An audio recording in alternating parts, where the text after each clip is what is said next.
विश्व और हमारा देश प्रसिद्ध है। ऐसे में एक कल्याणकारी राज्य की सफल तस्वीर आ रही है झारखंड से। राज्य के युवा मुख्यमंत्री हेमंत सोरेन लगातार ले रहे हैं लोक हितकारी फैसले। देखते हैं हेमंत सरकार की कुछ तैयारियों को। हर प्रकार के कार्ड धारक एवं बगैर कार्ड सभी परिवारों को मिलेगा भरपूर राशन। शहरों में खोले गए हैं सीएम किचन, दाल भात केंद्र, कम्युनिटी किचन, मुख्यमंत्री दीदी किचन, ताकि राज्य में कोई भी भूखा न रहे। क्वारंटीन केंद्र और आइसोलेशन वार्डों के पुख्ता इंतजाम। जमाखोरी और कालाबाजारी पर लगाए गए रोक। करेंगे कोरोना पर साथ मिलकर प्रहार, ताकि कोई न सोए भूखा एक भी रात। जन जन के साथ है हेमंत सरकार। एक सर्किट हाउस।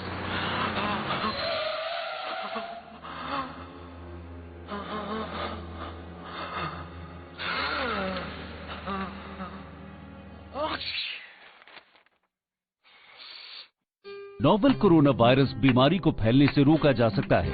खांसते और छींकते वक्त अपने मुंह पर रुमाल और टिश्यू रखकर इसे फैलने से रोक सकते हैं। अपनी सुरक्षा के लिए हमारी मदद करें। अगर आपको खांसी, बुखार या सांस लेने में तकलीफ हो तो तुरंत नजदीकी स्वास्थ्य केंद्र जाएं या हेल्पलाइन नंबर 911123978046 पर संपर्क करें।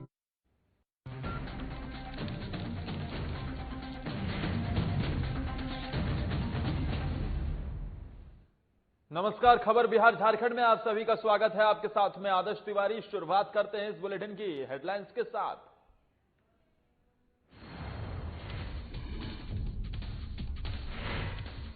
बिहार में कोविड-19 को लेकर चलाया जा रहा बड़ा अभियान। बिहार के लगभग 25 जिलों में 9 लाख घरों के करीब 49 लाख लोगों की जा रही स्क्रीनिंग। 8000 टीमें घर घर जाकर दे रही अभियान को अंजाम। बाहर फंसे लोगों की मदद के लिए आगे आई सरकार। दिल्ली की जनता के सहयोग में जुटे जन अधिकार पार्टी सुप्रीमो। बाहर फंसे लोगों को खाते में भेजे गए 1000 रुपए। बाढ़ में लॉकडाउन में मटर गश्ती करते लोगों पर प्रशासन सख्त। अलग अलग तरीकों से लॉकडाउन का पालन कराने में जुटी पुलिस। जवाबी कार्रवाई में मुर्गा बनाकर दी सजा। गिरिडीह में लोगों की जिंदगी के साथ हो रहा खिलवाड़। झोला छाप डॉक्टर की लापरवाही का मामला आया सामने। परिजनों ने डॉक्टर पर जच्चा बच्चा की मौत का लगाया आरोप। और वार्ड नंबर 15 में युवक की गला दबाकर हुई थी हत्या। मृतक के पुत्र और बहू चल रहे थे फरार। देर रात दोनों का शव पुलिस ने किया बरामद। गुत्थी सुलझाने में जुटी पुलिस।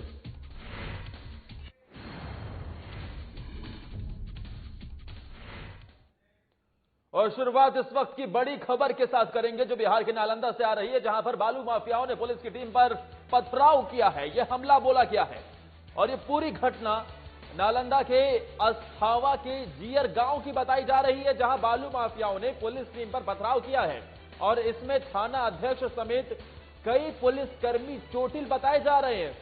वहीं आपको बता दें कि जब ये बालू माफिया भाग रहे थे, इस दौरान खाई में ट्रैक्टर पलट गया और साथ ही हमले में पुलिस जीप भी क्षतिग्रस्त हुई है। दरअसल अवैध बालू उत्खनन होने की सूचना पर वहां पर पुलिस पहुंची थी।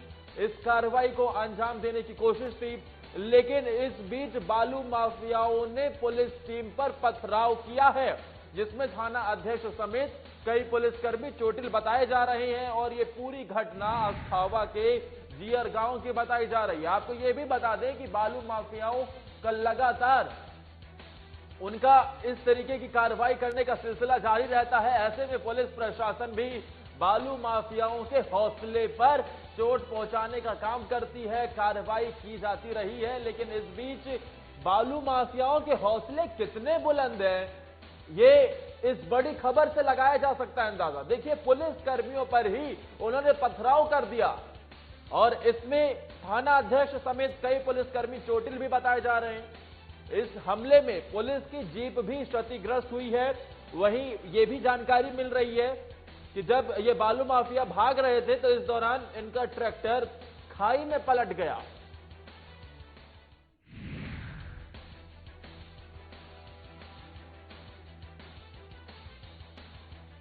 बालू माफियाओं ने पुलिस टीम पर पथराव किया है और बिहार में लगातार बालू माफियाओं के जो हौसले हैं वो कितने बुलंद हैं, इस बड़ी खबर से अंदाजा लगाया जा सकता है।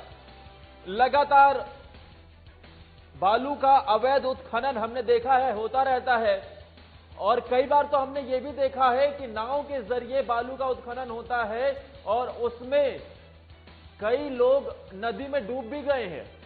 लेकिन इस बीच बालू माफियाओं ने पुलिस टीम पर पथराव किया है और इसमें थाना अध्यक्ष समेत अन्य पुलिसकर्मी भी चोटिल बताए जा रहे हैं। वहीं बिहार में कोविड-19 को लेकर बड़ा अभियान चलाया जा रहा है। अभी तक इस अभियान के अंतर्गत बिहार के लगभग 25 जिलों में 9 लाख घरों के लगभग 49 लाख लोगों की स्क्रीनिंग की जा चुकी है। आपको बता दें कि बिहार में कोरोना के संक्रमण की कम्युनिटी स्प्रेडिंग ना हो, इसको लेकर यह स्क्रीनिंग की जा रही है।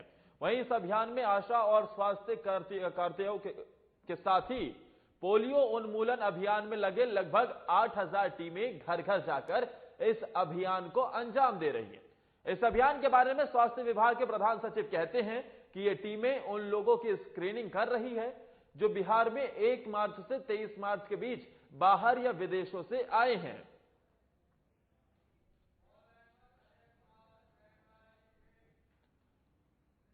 और इस खबर पर ज्यादा जानकारी देने के लिए हमारे साथ पटना से वरिष्ठ संवाददाता अजय कुमार फोन लाइन पर जुड़ गए हैं। अजय, बताया जा रहा है कि 49 लाख लोगों की स्क्रीनिंग अब तक हो गई है। अभी कितने और लोग बचे जिनकी स्क्रीनिंग की जानी है? देखिए, ये जो फर्स्ट फेज का जो स्क्रीनिंग हो रहा है, बेसिकली ये जिस तरह से पल्स पोलियो उन्मूलन अभियान चलाया गया था उसी के तर्ज पे ये किया गया है। और कोशिश ये है कि खास करके पहले जो हॉट स्पॉट्स हैं जिसमें से सिवान आता है, बेगूसराय आता है, नालंदा आता है, इन सब एरिया को सबसे पहले जो है कवर किया जाए। अभी हम अगर हेल्थ सेक्रेटरी की बात करें, जो हेल्थ डिपार्टमेंट के एडिशनल सेक्रेटरी हैं मनोज कुमार, तो उन्होंने बताया कि सिवान में लगभग 65,000 घरों को उन्होंने स्क्रीन किया है, जिसमें लगभग 3.89 लाख, तकरीबन 4 लाख के आसपास लोग सिर्फ सिवान में ही स्क्रीनिंग किए गए हैं। इस स्क्रीनिंग में होता क्या है, सबसे पहले जाकर के उनसे हिस्ट्री पूछी जाती है कि आपके यहाँ कोई बाहर से आया है कि नहीं। इसके अलावा आपके यहाँ कोई ऐसा सिम्टोमेटिक कोरोना वाले लोग हैं कि नहीं, उनको उनकी भाषा में समझाया जाता है और तब जाकर के उनका नोटिस लिया जाता है। अगर उसमें से कोई सिम्टोमेटिक निकलता है तो उसे ले जाकर के टेस्टिंग के लिए या सैंपल कलेक्शन के लिए उनको जो आगे की कार्रवाई की जाती है। इसी तरह की और चीजें जो है वो चल रही हैं आपको बाकी जिलों में जो हॉट स्पॉट्स हैं। तो कुल मिलाकर के अगर आप देखें तो लगभग 9 लाख लोग शुक्रवार की रात तक भी जो डाटा प्राप्त हुआ है उसमें लगभग 9 लाख लोग इस स्क्रीनिंग के अंदर जोड़े जा चुके हैं, ताकि ये सॉर्ट आउट किया जा सकता है कि यहाँ पर इस इलाके में कोरोना सिम्टोमेटिक कोरोना वाले कोई व्यक्ति छूट ना जाए। और इसके अलावा सेकेंड फेज में हॉट स्पॉट के अलावा जो एरियाज हैं जहाँ पे पॉसिबिलिटीज है कि यहाँ मिल सकते हैं, या फिर जहाँ पर कोई ट्रैवल हिस्ट्री है किसी की बाहर से आने की या विदेशों से आने की, उनको भी इसमें इंक्लूड किया जाएगा। तो कुल मिला के कहें कि ये जो आंकड़ा है ये शो कर रहा है कि कोरोना से लड़ने के लिए बिहार सरकार जो है बड़े बड़े लेवल पे तैयारी कर चुकी है और उसको इम्प्लीमेंट कर रही है। जी आदर्श। और अजय, कोरोना के खिलाफ इस लड़ाई में कम्युनिटी स्प्रेडिंग ना हो, इसके लिए ये कदम जो उठाया गया है इसे कैसे देखें और कितना सराहनीय इसे समझा जाए बिहार सरकार प्रशासन की कोरोना खिलाफ लड़ाई में? देखिए, सैद्धांतिक रूप से और जो अभी तक डाटा प्राप्त हुए हैं वो निश्चित रूप से कह सकते हैं कि ये प्रभावी कदम कारगर होंगे। जिस तरह से पल्स पोलियो के द्वारा जो है अभियान के द्वारा बिहार से पोलियो को लगभग मुक्त करने का जो कैंपेन चला था, ठीक उसी तरह से कोरोना के लिए तैयारी की गई है। तो जाहिर से रूप में अगर ये कैंपेन सफल होता है, अपने आप में एक उदाहरण बनेगा। बिहार जिस तरह से पल्स पोलियो को हटाया था उसी तरह से कोरोना के लिए स्क्रीनिंग है। लेकिन दूसरी बात यह है, कोरोना के साथ संकट ये है कि इसमें असिम्प्टोमेटिक मतलब जिनके अंदर लक्षण नहीं है वैसे मरीजों को कैसे जांचा जाएगा, ये तो बड़ा मुश्किल काम है। अभी ऐसी कोई तकनीक नहीं विकसित हुई है जिससे ये पता किया जा सके कि उनके अंदर लक्षण नहीं है, कोरोना नहीं है। सिर्फ एक ही तरीका है कि उससे आसपास जुड़े हुए लोगों को बैकवर्ड ट्रेसिंग करके ही मतलब ऐसे लोगों को पकड़ा जा सकता है। तो इसके लिए तो ऑलरेडी जो है बिहार सरकार इस पे काम कर ही रही है। लेकिन जो सिम्टोमेटिक हैं, घरों में बैठे हैं, जिनको लगता है ये नॉर्मल फ्लू है या उन्हें लगता है कुछ और बीमारी हो गया या कुछ और है, सरकार की तरफ से कैसे जांच की व्यवस्था होगी, उनके लिए तो निश्चित रूप से एक बड़ा कदम कहा जा सकता है, ताकि उनको इस कोरोना संक्रमण की लड़ाई में उनको सम्मिलित किया जा सके और उनको और कम्युनिटी स्प्रेडिंग ना हो, इससे बचाया जा सके। ठीक है अजय जी, तमाम जानकारी देने के लिए आपका शुक्रिया। और उधर पूरा विश्व इस समय कोरोना वायरस की मार झेल रहा है और सरकार सहित कई राजनीतिक पार्टियां देश के विभिन्न राज्यों में फंसे लोगों की सहायता में जुटी हैं। इसी क्रम में जन अधिकार पार्टी सुप्रीमो पप्पू यादव जहां दिल्ली में आम जनता की सेवा कर रहे हैं, वहीं उनकी पार्टी के कार्यकर्ता और नेता भी उनका सहयोग कर रहे हैं। पार्टी के कार्यकर्ता कोरोना वॉर रूम खोलकर आम जनता की सेवा में जुटे हैं। साथ ही राज्य के बाहर फंसे बिहार के प्रत्येक जनता के खाते में 1000 रुपए भेजने का काम किया जा रहा है।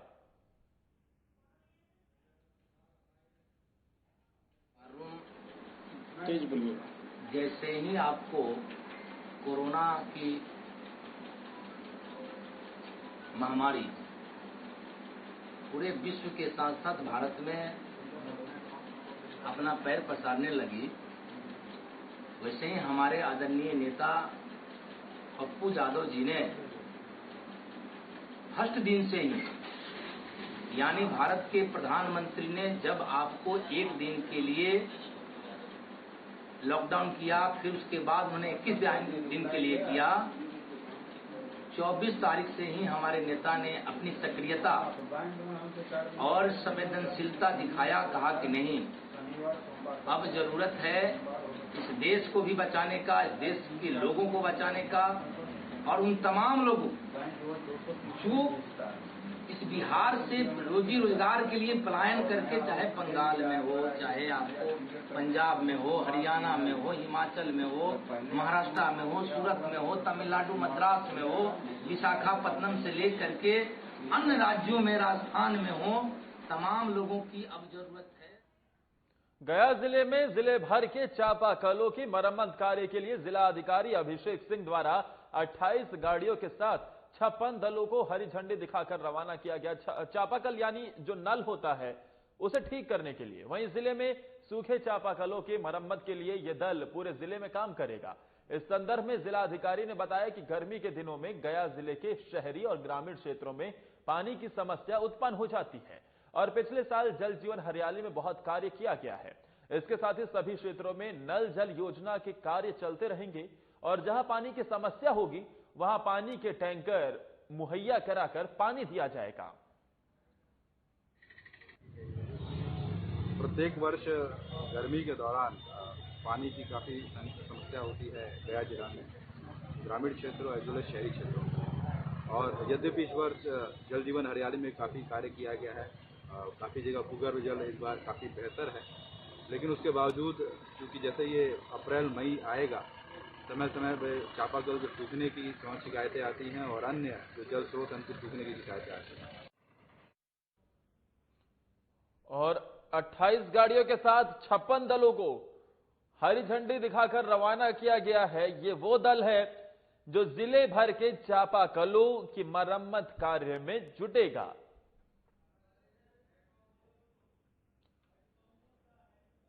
और ये चापाकल जिसे नल भी कहते हैं, और इसी को ठीक करने में ये पूरा अमला जो तैयार किया गया है, 56 दल हैं जिसे हरी झंडी दिखाकर रवाना किया गया है।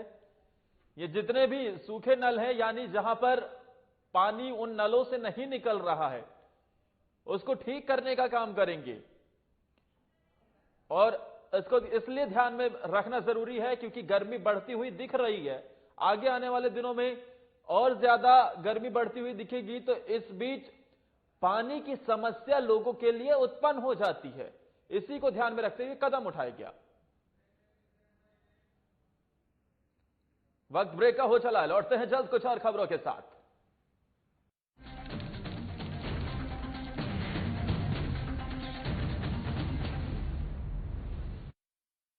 रहने की ताकत दुनिया को हमने दिखाई है, अकेले घर पर रहकर कोरोना की करनी विदाई है।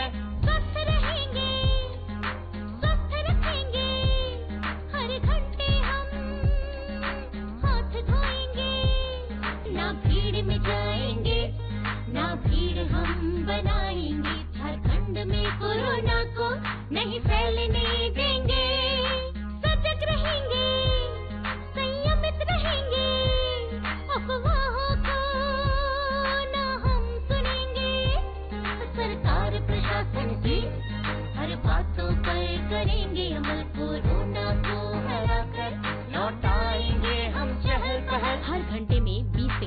साबुन से हाथ धोएं।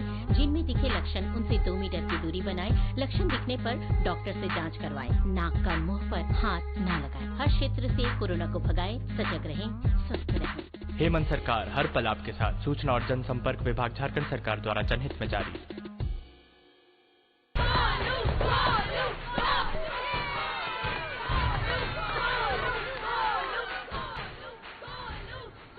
बैटिंग तो अर्जुन कर रहा है, तो सब गोलू के लिए क्यों चीयर कर रहे हैं? वो तो घर पर बैठा है। अरे तुम्हें नहीं पता, वो इसलिए नहीं आया ताकि हमें इन्फेक्शन ना हो। नोवेल कोरोना वायरस बीमारी को फैलने से रोका जा सकता है। बुखार के साथ खांसी और छींक होने पर सार्वजनिक जगहों से दूर रहकर इसे फैलने से रोक सकते हैं। अपनी सुरक्षा के लिए हमारी मदद करें। अगर आपको खांसी, बुखार या सांस लेने में तकलीफ हो तो तुरंत नजदीकी स्वास्थ्य केंद्र जाएं या हेल्पलाइन नंबर 911123978046 पर संपर्क करें। प्रिय झारखंड वासियों, जोहार। आपको मालूम है हमारे राज्य में लॉकडाउन है और पूरे देश में भी लॉकडाउन है। आज पूरा देश और राज्य एक विकराल संक्रमण से गुजर रहा है। कोरोना वायरस की एक बीमारी फैल रही है, महामारी फैल रही है, और इससे बचाव के लिए हमने राज्य के अंदर में भी लॉकडाउन का आदेश दिया है। आज लॉकडाउन का मतलब है जो जहां है वहीं रहे, कम से कम लोगों के संपर्क में आए। बाकी जितनी भी जरूरत की चीजें हैं, जो घरेलू उपयोग के सामान हैं, वस्तुएं हैं, वो आप तक कैसे पहुंचे, ये इनकी सुनिश्चित सरकार कर रही है और वो आप तक पहुंचेगी। धन्यवाद।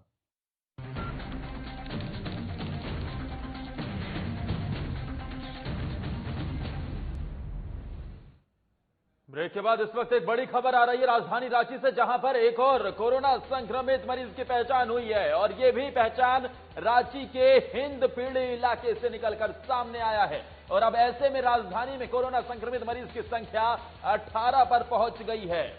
93 सैंपलों की जांच में 92 जांच रिपोर्ट नेगेटिव आई, लेकिन एक केस पॉजिटिव निकल कर आया, जिसने एक बार फिर से प्रशासन के सामने चुनौती पेश कर दी है, मुश्किलें बढ़ा दी हैं। वहीं राज्य में अब कुल मरीजों की संख्या 33 हो गई है। इसमें से 2 मरीजों की मौत भी हो चुकी है, लेकिन राजधानी रांची का हिंदपीढ़ी इलाका, जो सबसे बड़ा हॉटस्पॉट माना जा रहा है, वहां पर एक और कोरोना संक्रमित मरीज की पुष्टि हुई है। बताया जा रहा है कि 93 सैंपलों की जांच रिपोर्ट सामने आई है, जिसमें से 92 जांच रिपोर्ट नेगेटिव आई है और एक पॉजिटिव केस आया है। इस बड़ी खबर पर ज्यादा जानकारी देने के लिए हमारे साथ रांची से वरिष्ठ संवाददाता राजीव रंजन फोन लाइन पर जुड़ गए हैं। राजीव, फिलहाल और क्या अपडेटेड जानकारी आपके पास है? जी देखिए, जो ये संक्रमित का मामला आया है, तो ये भी मामला उसी इलाके से आया है और कुल मिलाकर ये जो फिर संक्रमण का केस है वो 33 पहुंच गया है। हालांकि 2 लोगों की मौत हो गई है अभी तक संक्रमित व्यक्तियों की, और लगातार जो है संक्रमण की जांच की जा रही है बाकी लोगों की भी, तो उसी क्रम में ये पुष्टि हुई है। हालांकि शाम तक जो रिपोर्ट आएगी उसके अनुसार फिर और कितना आंकड़ा आज का होता है वो कंफर्म हो पाएगा, लेकिन अभी तक जो आंकड़े सामने आए हैं उसके अनुसार झारखंड में अब अगर रांची की सिर्फ बात करें और पूरे झारखंड की बात करें तो 31 का आंकड़ा वो पहुंच गया है, जो अभी एक्टिव केस है पूरी तरह से झारखंड में कोरोना को लेकर। जी 31 केस आप एक्टिव बता रहे हैं, 2 मरीजों की मौत हो गई है, और ऐसे में अब ये जो एक और कोरोना संक्रमित निकलकर सामने आया है, रांची का हिंदपीढ़ी इलाका सबसे बड़ा हॉटस्पॉट बनता दिख रहा है राजीव, तो ऐसे में अब क्या वहां पर स्थिति नजर आ रही है? जी देखिए, लोगों में भय की स्थिति है और लोग काफी आतंकित हैं और काफी भयभीत भी दिखाई दे रहे हैं, क्योंकि जिस तरह से लगातार मरीजों की संख्या बढ़ती जा रही है, रांची वासियों के लिए एक सबसे बड़ी दुख वाली बात है, क्योंकि रांची के लोग को भरोसा नहीं था कि सिर्फ रांची से लगातार मरीजों की संख्या बढ़ती जाएगी, लेकिन कल भी जिस तरह से 3 मरीज बढ़े, आज फिर एक पुष्टि हुई है। अभी शाम तक रिपोर्ट आने बाकी है और क्या निकलकर सामने आता है। तो रांची वासी काफी भयभीत है और लोग संयम का पालन भी कर रहे हैं, लेकिन कुछ इलाका ऐसा अभी भी है जहां पूरी तरह से लॉकडाउन का पालन नहीं हो रहा है, और जिसका परिणाम है कि जो संक्रमण की संख्या है संक्रमित व्यक्तियों की वो बढ़ते जा रही है। जी ठीक है राजीव, आप लगातार नजर भी बनाए रखिएगा। फिलहाल के लिए शुक्रिया।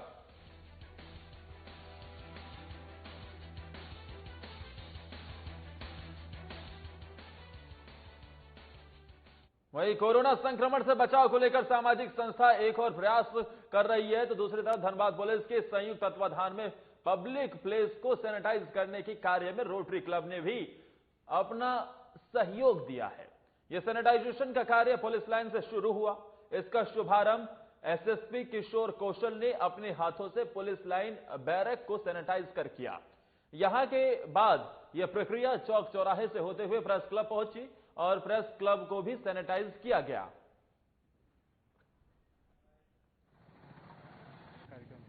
संस्था एक और प्रयास की ओर से लगातार जो पिछले 4 वर्षों से हम लोग जो भी डिसइंफेक्टेड एरिया है, जो भी संक्रमित होते हैं, चाहे मलेरिया हो या कोई भी ऐसा संक्रमण रोग जो फैलता है, वैसे जगहों का हम लोग सैनिटाइज करने का काम हमारी संस्था करते हैं। इस वैश्विक महामारी जो कोरोना है, जिसके चलते आज सबसे बड़ा उससे बचाव का एक ही उपाय है कि हम लोग सैनिटाइज करें, हम साफ रहें, हाथ धोएं और जगह को लगातार साफ रखें। इसी क्रम में हम लोगों ने ये काम शुरू किया सैनिटाइज करने का। चलिए बुलेटिन में आगे बढ़ते हुए बात गिरिडीह की करते हैं, जहां के सरिया अनुमंडल क्षेत्र में इन दिनों चिकित्सा पदाधिकारियों की मिलीभगत से कई अवैध हॉस्पिटल संचालित हैं, जो धड़ल्ले से लोगों की जिंदगी के साथ खिलवाड़ भी कर रहे हैं। ऐसा ही एक मामला सरिया थाना क्षेत्र के नावाडीह में संचालित मां तारा क्लिनिक से सामने आया है, जहां झोला छाप डॉक्टर सोनी कुमारी की लापरवाही ने जच्चा बच्चा दोनों की जान ले ली है। परिजनों ने डॉक्टर पर लापरवाही के कारण दोनों की मौत होने का आरोप लगाया है। इधर मौत की घटना के बाद से झोला छाप डॉक्टर सहित क्लिनिक के सभी कर्मचारी फरार हैं।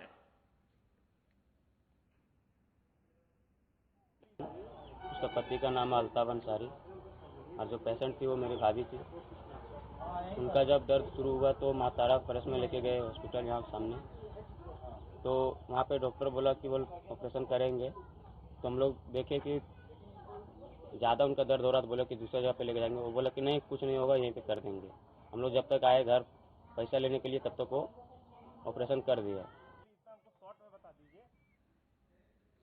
और इस खबर पर ज्यादा जानकारी देने के लिए हमारे संवाददाता राजेश पांडे फोन लाइन पर जुड़ गए हैं। राजेश, पूरा मामला क्या है, बताइए। जी आदर्श, सरिया थाना क्षेत्र के ये नीमा का गांव है गिरिडीह जिले का।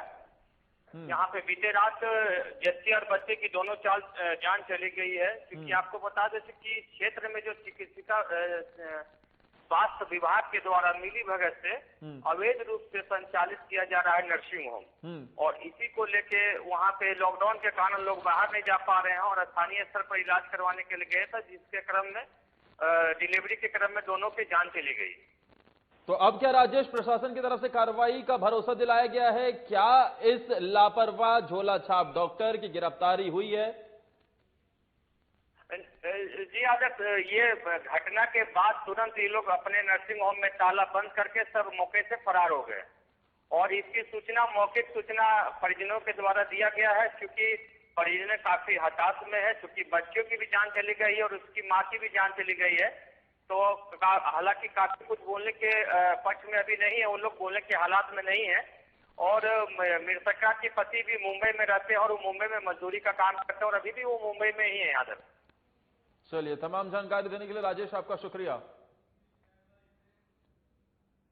और उधर कोरोना के कहर से बचने के लिए लगाई गई देशव्यापी लॉकडाउन और सोशल डिस्टेंसिंग पर पुलिस की सख्ती का असर मर्डर गश्ती करने वालों पर नहीं पड़ रहा है।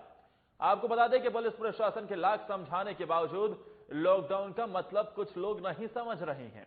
ऐसे लोगों को लॉकडाउन का मतलब समझाने के लिए मजबूरन पुलिस को अलग अलग तरीके अपनाने पड़ रहे हैं। सभी आने जाने वाले लोगों पर पैनी नजर रखते हुए पुलिस उन्हें रोकती है, फिर पूछती है कि आप किस काम से बाहर आए हैं।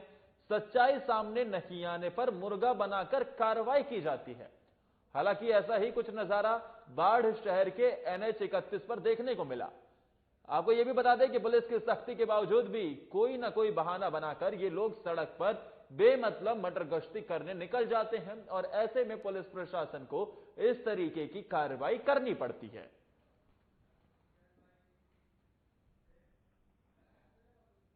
वहीं जामताड़ा के नाला विधायक से झारखंड विधानसभा अध्यक्ष रविंद्रनाथ महतो के नाला सामुदायिक स्वास्थ्य केंद्र में विधायक निधि से प्रदत्त ऑटो बायोपेप मशीन और 5 पारा मॉनिटर का विधिवत रूप फीता काटकर उद्घाटन किया गया।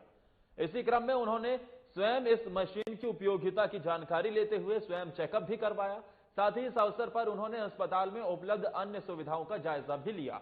वहीं कोरोना वायरस के प्रकोप से बचने और रोकथाम को लेकर सभी लोगों से लॉकडाउन के नियमों का पालन करने की अपील की और सभी लोगों को घर में ही रहने का आग्रह किया।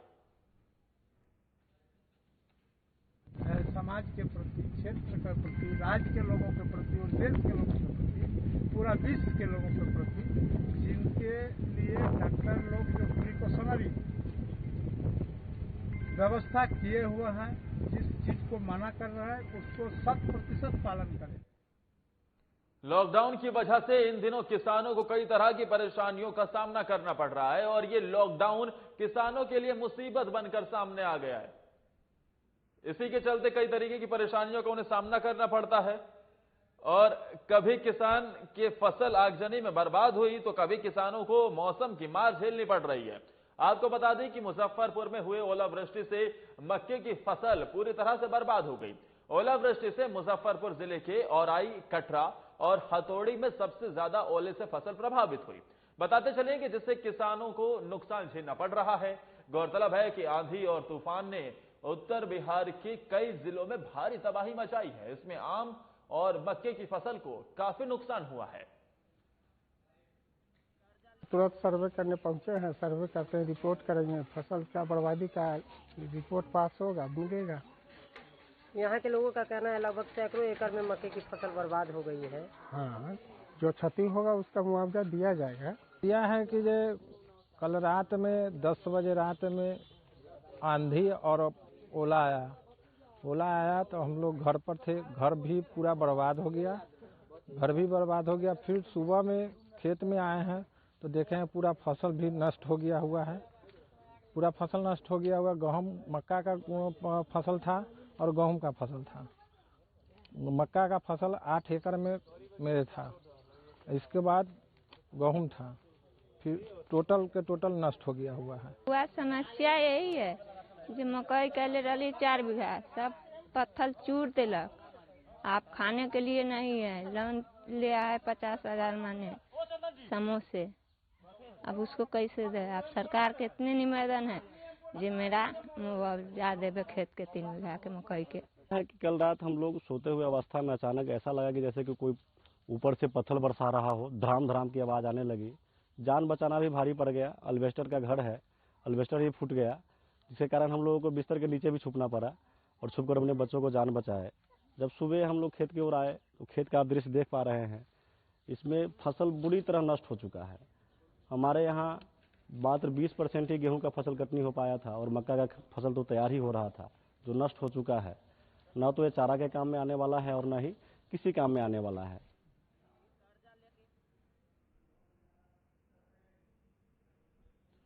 और बेमौसम बारिश, कोरोना जैसी महामारी, ओलावृष्टि मानो किसानों के लिए आफत बनकर टूट पड़ी हो। फसलें बर्बाद हैं, वक्त पर कटाई नहीं हो पाई और जब थोड़ी बहुत छूट मिल रही है तो अब बेमौसम बारिश और ओलावृष्टि की वजह से किसानों के लिए मुसीबत बनती ये दिख रही है।